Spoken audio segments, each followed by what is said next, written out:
Erta bo'shanish o'zi nima sabablardan kelib chiqadi? Buni qanaqadir aniq sababi bormi? O'sha sababini yo'qotaylik. Asosiy sabablardan bittasi tez bo'shanishni bu ruhiy psixologik sabablar. Ruhiy psixologik sabab bu juda qiziq holat. Miyada bo'layotgan reaksiyalarni tashqaridan hech qanday tekshiruvlar yoki qandaydir apparatlar bilan bilib bo'lmaydi. Bu vaziyatga, munosabatga, qanchalik tayyorligiga, er-xotinning bir-biriga munosabatiga, bir-biriga qancha yaqinligiga bog'liq holda kelib chiqadi. Misol uchun qarang, bir marta tez bo'shanib qo'ydimi, erkak kishi ayolini oldida xijolat bo'lib qoldi, uyalib qoldi va hech narsa deya olmaydi. Har qanday erkak kishi "Men tez bo'shandim, nima bo'lsa bo'ldi" emas. Aksincha qo'rquv paydo bo'ladi. Keyingi safar aloqadan oldin xayoli keladi.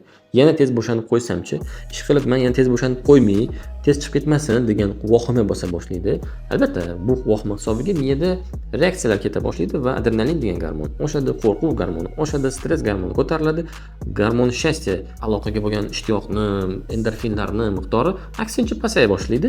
Natijada stress gormoni oshgandan keyin erkak kishining miyasida teskari holatni, aloqani tezroq tugatish, xavf-ku bu. Xavf oshgan erkak kishida aloqani tezroq tugatishga, tezroq chiqib ketishga, tezroq shu vaziyatni o'zidan qochishga harakat qila boshlaydi va erkak kishi tezroq tugatib qo'ya qoladi. Bo'ldi.